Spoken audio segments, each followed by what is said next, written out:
Nga duman, nga mibiya si Atty. Reynaldo Hermosissima sa iyang dugay na niyang partner sa Abante nga ang kanhi mayor nga Jojo Piñas ang magbuwag manggani ng magtiayon niya napay mga anak. Okay, mao ni rason sa iyahang kanunay ginabatbat niya pa dili pa ni mao, nagpugong pa lang siya sa iyang mga ipangsulti. Ingon si Atty. Ray Hermosissima, mga higala, mao niyang isa-isay. Sa una, nagkuyog na sila, board member pa lang kaniadto, konsihal sa Digos, hangtod sa na mayor ang kani mayor, og siya nahimong vice mayor, sulod sa siyam katuig. Kung asa ang kani mayor, tuag yun siya. Grabe ang ilahang panag-uban. So dili lang kay 9 years, kay 9 years pagka mayor man na sa kanhi mayor, ina siya pagka vice mayor niya 9 years. Dugay na kay na, pero dili kay diha lang. So natingala tang anong city councilor may daganan. Nya nganong line up pag yun ni Mayor Cagas, dili pag yun ka Piñas. Ing ani day ang nahitabo ani mga boss. Gisaaran ko no siya sa kanhi mayor kanang iyang posisyon nga nahimong mayor sulod sa 9 years. Gingna niya si Hermosissima nga matilawan ra gihapon ni muning akong natilawan. Malingkuran ra gihapon ning nimo ni Ray Hermosissima ang akong nalingkuran. Gihulagway ni Hermosissima nga siya usa ka babae. Unya si Piñas ang lalaki. Nga gisaaran siya sa lalaki nga pag-abot sa panahon pakaslan ko gayud ikaw. Ana, karon kay naabot naman ang panahon katong 2019 mao naman tatong panahon nga magpakasal na sila. Dugay nga panahon nga gipaabot ni Hermosissima ng kasal. 9 years gipaabot ni Hermo. Pag-abot ana 2019 si Piñas nanigurog sa kasutaas kay mudagan pagka-governor. Ni atbang kalay Governor Dudu Cagas, gani na lang nato i-mention niya, ipaluka pa siya, wala tuon ni Governor Dudu Cagas sa layo kay tinuod. Ang resulta, muragway kalaban si Governor Dudu Cagas sa kalayo. Mismatch kaayo. Kay layo kayo, dili makita ang diferensya. Digos lang gani daan. Ha? Dapat mo daog si Piñas against late Governor Dudu Cagas sa Digos. Kay Mayor good siya din for 9 years. 9 years po nag-vice mayor din eh. Diba? Pilde pa si Piñas ni late Governor Dudu Cagas din sa Digos. Oh, sige. Karon balikan na to. Anak pa si Hermosissima.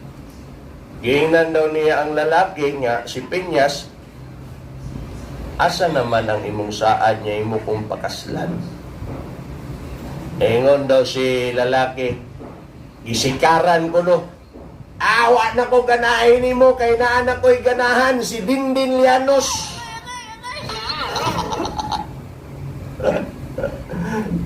Si Dindin Llanos na ang bag-ong naganahan. Og siya, wala na piliya. Nga siya mo'y gipaasa sulod sa dugay nga panahon nga maoy uban-uban niya kanunay kay siya may vice mayor ni Piñas sa 9 years. Nga gipaasa nga, malingkuran ra gyapon ni muning akong gilingkuran. Matilawan ra gyapon ni muning akong matilawan. Pag-abot sa panahon. Og tuod man 2019 ni abot gipaningil na ni Hermo, gipaasa ra day siya kay didto ni suporta kang Dindin Llanos. Si Reyna Hermosissima gipaasa in town. Ha? Mao to nga time nga duha sila ang kandidato. Matod pa ni Hermosissima, gi-offeran ko no siya og 10 million para mo withdraw. Ha? ug musuporta na lang kang Llanos para magpadayon ang Abante nga usaray kandidato. Kaya ang tendency daw, matunga ang boto sa Abante. Modo gani, napugos na itong dagan pagka City Councilor. Ang kapitan sa igpit niya si Bunjong o ang kapitan sa Nosing nga si Balasbas, napugos og dagag City Councilor kay natunga man sila. Bakanti man kayo. Ang Llanos, dapat siya iyama konsyal. Kang Hirmo, anak. Mo nang nay mga napugos ang dating noon, mga kumong-kumong na inoog mga kandidato. Mo to, nga niingon si Hirmo nga dili niya wala niya dawata ang 10 million og nagpadayon pagdagan. O niya, niingon daw si Hermosissima kang sa mga supporters, kung dili mo muboto nako, dito mo boto ni Joseph Cagas kaysa kang Dindin Llanos mo. Ingana niya gihulagway ang iyang kasakit sa dihang gipaasa lamang siya sa iyahang dugay na niyang natandem na si kanhi Mayor Piñas. Gipaasa siya. Moto ni congrats na daw siya kang mayor ato, congrats daan kay daog na ka. Og nakita niya sa liderato ni Mayor Cagas nga walay pamulitika, matod pa niya pareha silang pinitik sa dughan, dili mamulitika. Mauto nga wala siya nagduha-duha nga muuban sa landong ni Mayor Joseph Cagas. Kung na-line up na sila karon. Mo na rason din na mga suking tigpaminaw. Karon, isa na sa mga rason. Man. Si okay. Linya ni Joseph Cagas, sir. Joseph Cagas? Nasa lang Cagas. Joseph Cagas na line up si Hermosissima. Linya sila. Gibiyaan si Piñas. Gipaasa gani siya. Gipaasa siya ngayon nga matilawan, nagyapon ni muning akong matilawan niya. Pag abot sa panahon, si Dindin Llanos, manda ito ang kuan. Niya siya gi-traidor. At tayo karon, sige, dili nato na paladman pag-ayo kay mga lumos ta. Dire, iba-ibalo po dahil ako ninyo na si Kapitan Wantoy Morales, ABC President, no? Kapitan sa Kapatagan, usama yun na sa mga ngilngig o mga ligon niya haligi sa Abante, no?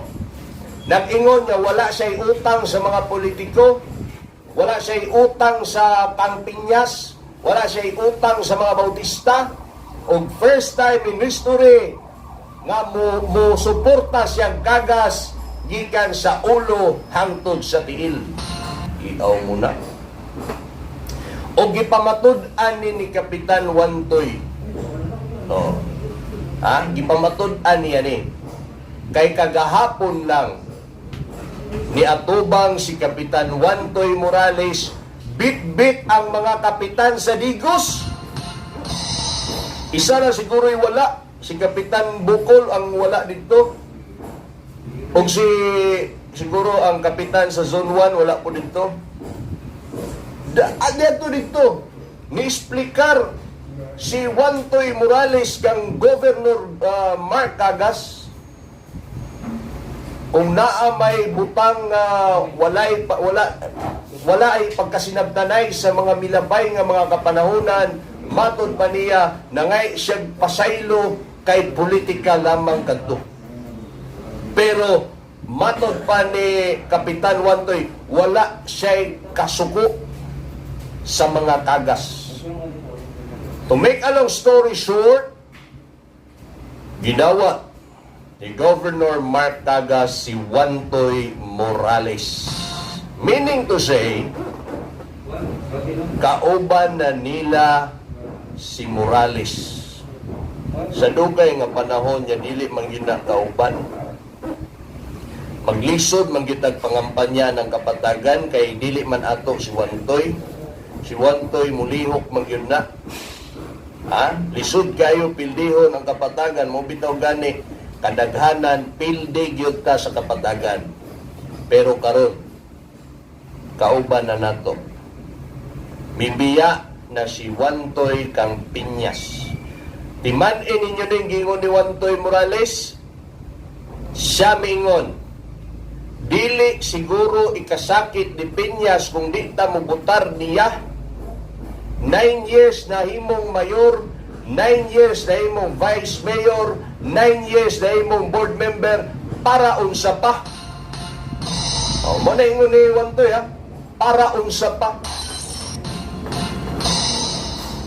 Nakita ni Wantoy ang development plan ni Mayor Joseph Cagas, transparent yun, giapod-apod yun ang surplus nga budget, giapod-apod sa 26 ka barangay, gipatawag tanan 26 ka barangay para isgutan na to ning budgetan ni, para apod-apuron na to ni, transparent kayo. May bilib si Wantoy. Yan na si Wantoy, sus, kung ingani lang ang pagdumala sa dugay nga panahon, pati nindutan nas digos. Kung pasabot, walay ingon ana sa una, nga mag-isgot og development plan, nga tanan barangay kapitan, barangay officials, ipatawag ni Mayor para maisgutan na to ning budgetan ni, apod-apuro na to ni. Sa ato pa sa una, pinili lang. Oh, kung dili imo ang kapitan, awa kay labot sa budget, kaluoy po sa barangay. Pamulitika mo ko nasa utok perminti.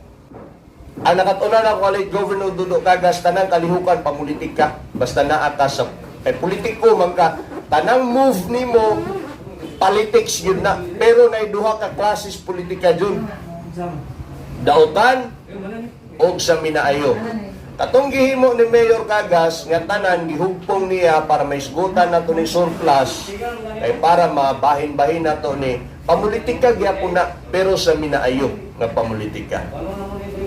Kay og sa kanhi administrasyon pilion lang tong kapitan nga iya nya ang dili iya dili niya patambungon sa kining City Development Council meeting. Di walay bahin nga proyekto ang barangay nga dili iya ang kapitan. Pamulitika to nga daotan. 9:46 in the morning, mga sukitig paminaw.